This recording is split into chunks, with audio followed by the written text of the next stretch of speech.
One thing that I thought was really interesting about The Expanse, and I don't mean to make this like I'm oversimplifying, but I know you started off in Star Trek Next Generation, and I was a huge Trek fan, going way back, but more original series. But what was interesting is that back in the mid '60s, when Star Trek was first being conceived, besides the infamous wagon train to the stars that Roddenberry would talk about, the idea was to be this sort of like the United Nations, on the bridge, right? It was like all nationalities. There was the Russian, so it's like obviously we're not at war with Russia anymore, and it's multi-ethnic, Japanese and black and white.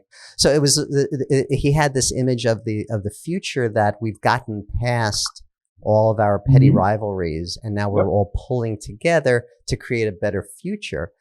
Whereas The Expanse struck me as almost the polar opposite message. As we started branching out, we started becoming more tribal, and our petty differences grew into huge animosities. And even like the United Nations is kind of, at least when the parts that I had watched, seemed like the bad guys. And I don't know if I would quite agree with that.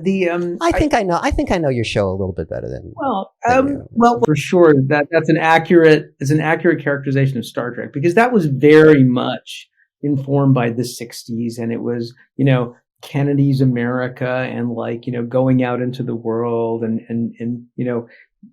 being non-belligerent at their core, but it was like sort of the American mission to the rest of the world. And we were going to be, and yes, the optimistic ideas that we had gotten past nationalism and all of that stuff. The Expanse is more, I think, I wouldn't say getting worse about being tribal. I would say being the same about tribalism, because it's a consistent thread in the show. When you talk about tribalism in The Expanse, Ty and Daniel were very deliberate in the way they described the colonization of the solar system. What they said was, we're going to go out into, to Mars and further out. It's not just going to be, blue-eyed, blonde-haired Nebraska cowboys. It's going to be Russians and Chinese and Indians and everybody. And so what happens in The Expanse is that everybody goes out, everybody mixes together, it's a mixture of human ethnicities and races and changing and mixes and everything. It's all out there. And the moment that different cultures begin to form, a different culture on Mars, a different culture in the belt, people once again start to tribalize. So it isn't about things getting worse. It's not like a dystopian future in which people suddenly become far more tribal than they are now. The idea was that it's going to kind of be the same, because there's a human quality about, once you get to that point where you can define yourselves as one thing and other people as the other, that's where tribalism begins. Because if you have conflicting aims and goals and issues, different cultures, your language isn't like theirs, they don't care about the things that you care about, that's when problems start. And that idea of tribalism just runs all the way through The Expanse. It runs constantly through every book. And so it isn't really a dystopian future, but it's certainly not a utopian future either. And Ty and Daniel are very much the minds that, that's kind of the world. I don't think they believe in utopias, but I don't think they really believe in dystopias either. But it's always a struggle, and if it bends towards decency, I think that's true. Decency doesn't always win. That's also true. Yeah, but that's a very different message from Roddenberry's message. No? It is, but the Roddenberry's message, and I think we struggled with this a bit in Next Generation, in where our central cast were kind of so perfect that they didn't seem human. And it was like they were, people weren't jealous, alcohol didn't get you drunk, people weren't angry, everybody was peaceful. That's the world I live in. Alcohol doesn't get you drunk. Yeah, that's like the problem. it was both the inherent appeal of that idea, that optimistic notion of the show, but it also kind of clashed with the idea of where does drama come from? It comes from conflict, and it comes from imperfection, and it comes from people doing stupid things and being vulnerable and making mistakes.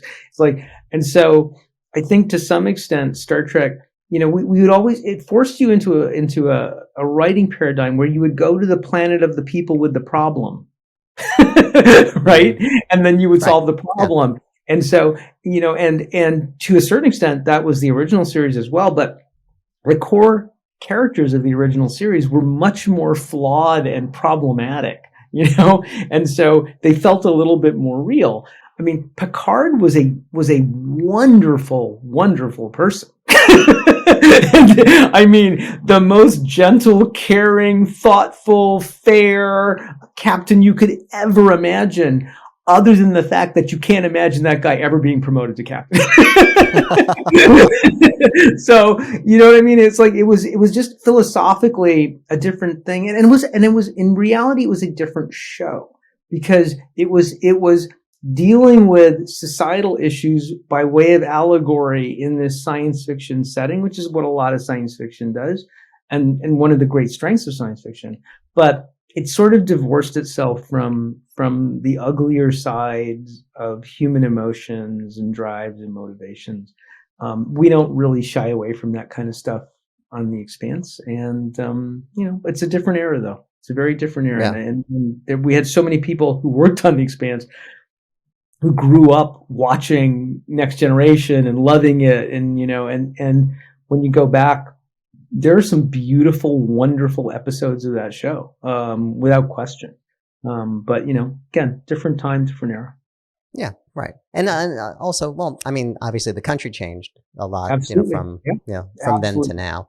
Mm-hmm. So it's kind of interesting. So maybe the thing with The Expanse is that it's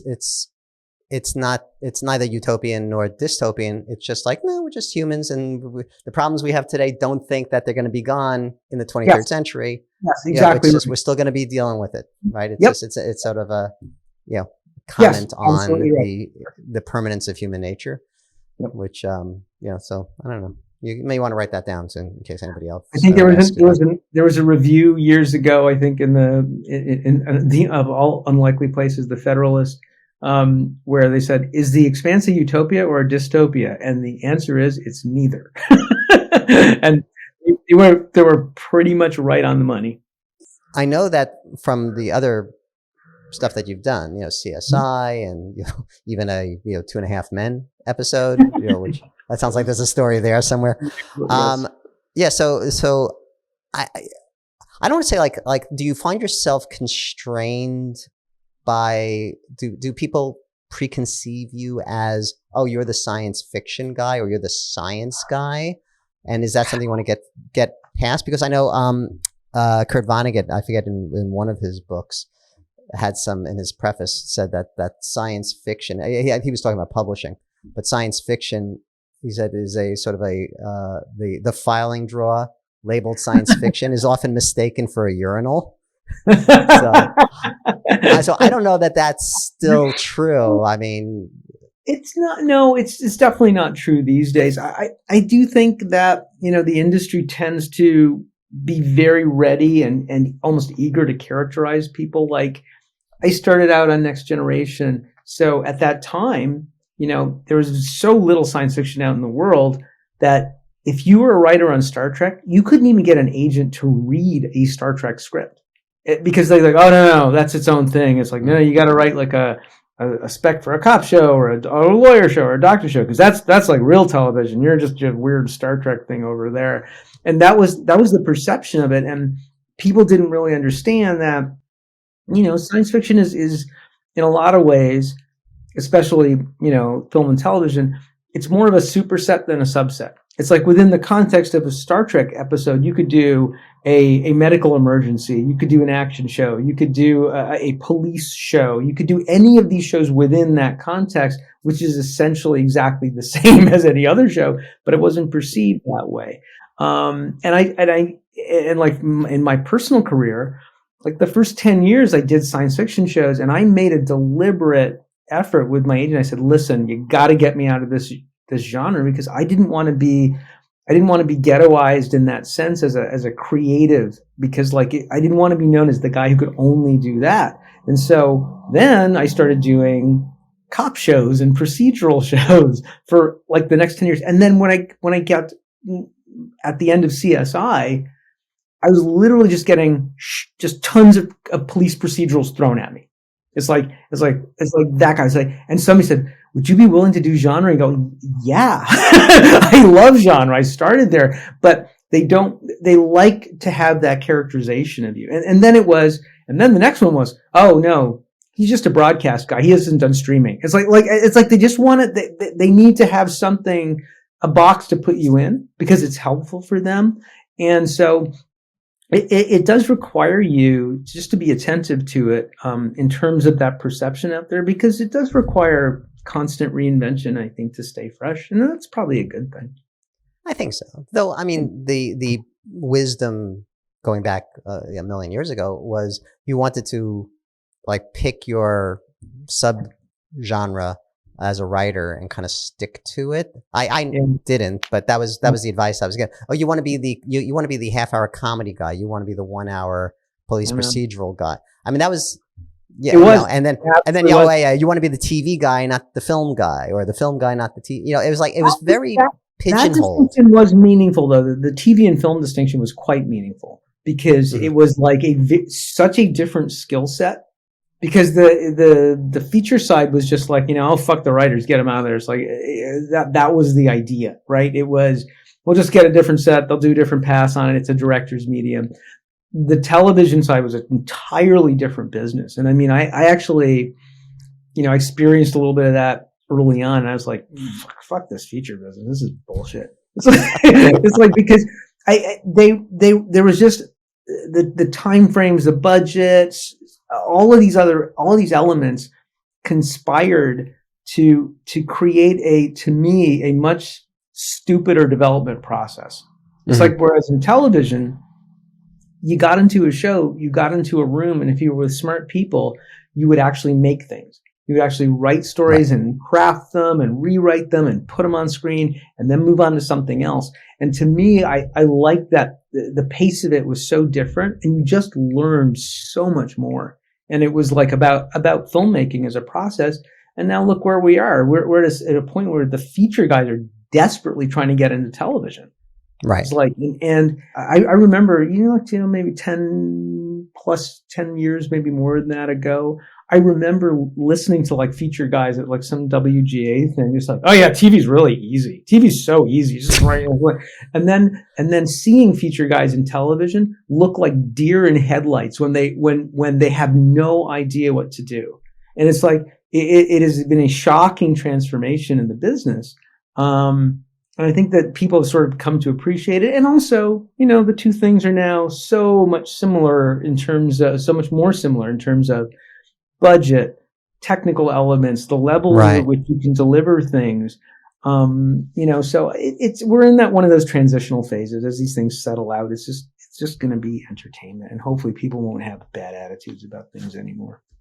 Yeah, well, I think arguably the better writing is in television these days. I would totally. I find it like a little shocking that you're saying like 10 years ago, like feature guys were like, TV's easy. It's like, well, you never saw Breaking Bad, you never saw Soprano, like the really like the shows that began sort of the modern era of exemplary TV writing. It's like that's a magic trick.